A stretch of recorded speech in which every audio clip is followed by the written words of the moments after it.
Hello everyone. We are talking still about the subject of don't be afraid.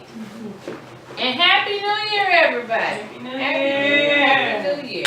And we've been focusing on the element of fear.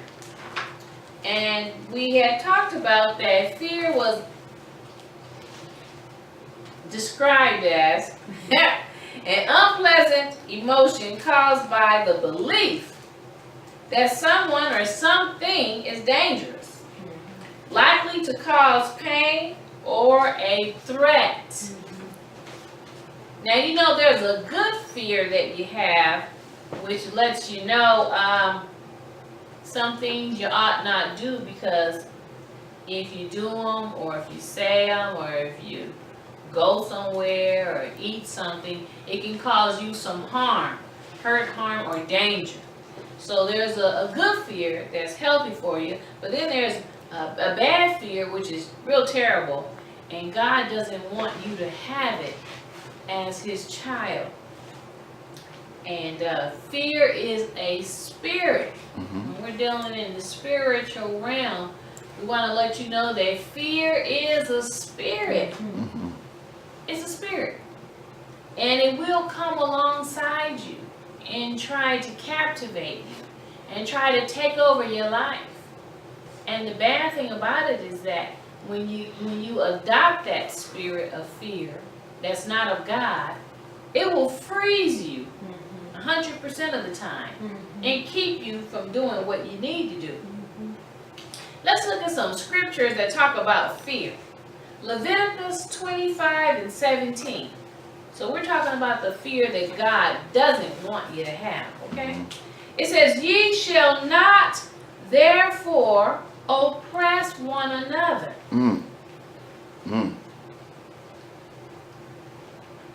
That's real important, because sometimes people want to rule, and you have to ask yourself, why do I want to rule? Do I want to rule and be over people so I can oppress them? Or do I want to rule because I want to implement the things of God in a person's life or on the earth? So you need to ask yourself that question. Because here God is telling us that we ought not to oppress one another.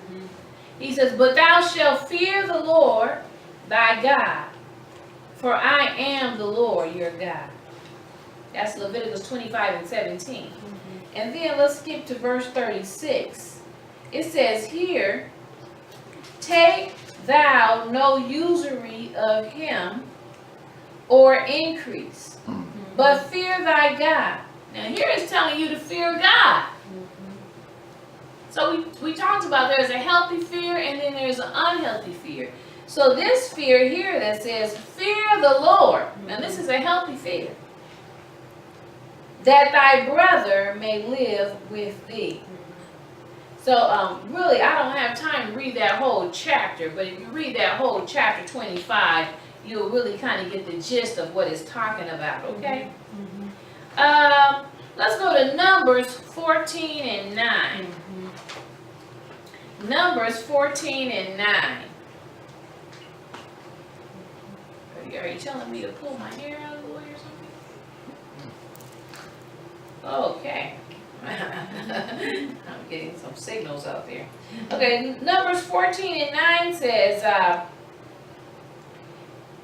this is when Moses was dealing with the people here. Moses and Aaron. And it says, only rebel not ye against the Lord, neither fear ye the people of the land, for they are bread for us.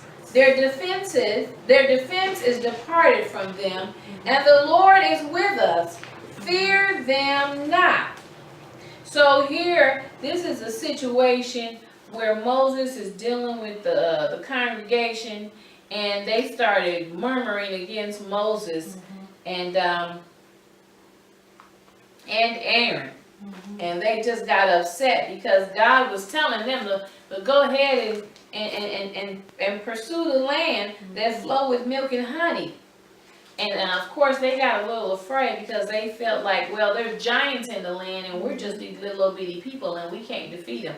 And Moses is trying to encourage them and tell them, don't be afraid because your God has already given you the victory. And sometimes in your life, God has done that. He's told you, I've already given you the victory. I've already prospered you. I've already healed your body. I've already defeated that enemy that you're looking at today. You won't see him tomorrow. And sometimes, even when God has told us the outcome, sometimes we're still fearing. So we got to take God at his word, even if it doesn't look like it. Amen. You got to go by what God said, not by what you see, because your eyes will deceive you. You know? Your eyes will deceive you. Amen. You know, you can maybe, for instance, you might be looking at a car or looking at a house, or for people who do internet dating, you know, you might be talking to a person over the internet and they put a picture on there. And I'm not talking about myself because I am happily married, praise Jehovah. But for the single people who are looking, and for those people who are trying to get out of their covenant and think that the grass is greener on the other side, you know, you might be doing your internet dating and a person might put a picture on there, male or female, and you know, your eyes will say, oh wow, okay, that's what I need. And then, you know, they got it nowadays out here where you can meet around the corner. You know, people hook up around the corner from each other. Man, how convenient do they make it for you to just saying, you know? And, you know, you see the picture on there of this person that looks like, I don't know, well, whoever you think is hot to you. And then you guys make a date appointment and you meet around the corner, you know, at the gas station.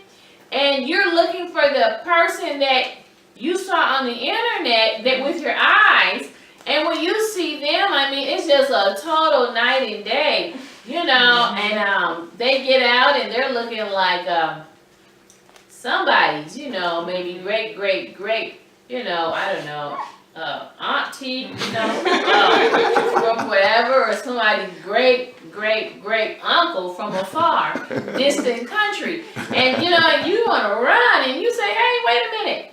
And they tell you what their name is, and you say, well, you know, the picture that you had on the internet, you don't look nothing like that. And they might say, well, you know, that is me, but that was about 20 years ago. And you might say, I don't care. I don't want you, I want that person on the picture. But anyway, but your eyes will deceive you.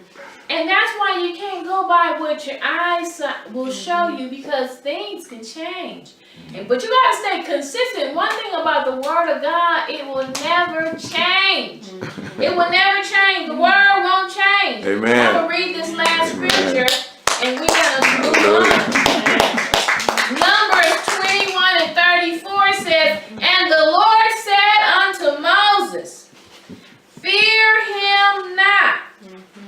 Here he was talking about the king of Bashan. And Moses was just up against a lot of people, you know, the Amorites and all these kind of people. And it was really just something else. But this was Og, the king of Bashan, that Moses was up against. And he was going to have to go out against them. And so the Lord said to Moses, he said, fear him not, for I have delivered him into your hand. And all his people. Now, you know, you're talking about a lot of people here. To the point where God had to just comfort Moses.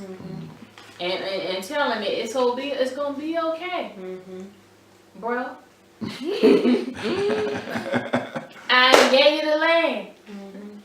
And Moses even though Moses came out of Egypt, but they say about 6 million people, but still, his 6 million people compared to what he was looking at, was, you know, had him shaking in his boots, and he's like, Lord, I don't know. I don't know, God. And God said, Moses is all right. It's okay.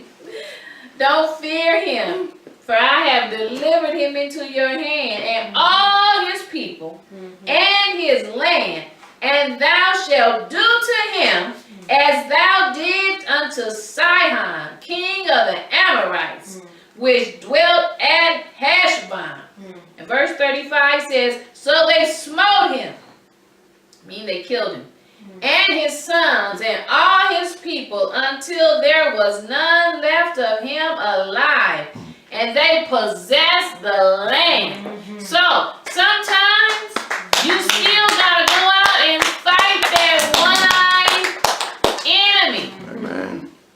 And you still, even though God may have told you, I've given you your healing, I've given you that house, that car, that business, I've given you that wife or that husband that you're praying for, I've given you those children. But even with that proclamation, you see Moses had to still get up and go fight. Yes. So you still sometimes got to get up and go fight. Yes. And you fight in the spirit how God tells you to fight. For the Bible says the weapons of our warfare are not carnal, but mighty through God to the pulling down of strongholds. So as a believer, you know, contrary to what people who don't have a relationship with God might think, that Christians are these wimpy, jellyback, you know, sorry, lazy, you know, good for nothing people. I beg to differ with you. Amen. I want to let you know that God has an army of believers. Yes. And they are not jellyback, wimpy, sorry, and scary people. He's Amen. got some conquerors and some warriors. So you got to put your fighting clothes on. Yes. And when God tells you, I'm giving you the victory, but he tells you, now I want you to fight for it. Yes. Now you got to go in and fight for it. Yes. Don't lay down and die and give up. Yes. Get up and put your warrior clothes on. Get in your prayer closet. Get in your fasting mode. Yes. Put on your helmet of salvation. Yes. Pick up your sword of the Spirit. Put on your breastplate of righteousness. Yes. Let your feet be shod with the preparation of the gospel of peace. And go get it. Yes. Go and get it. Yes.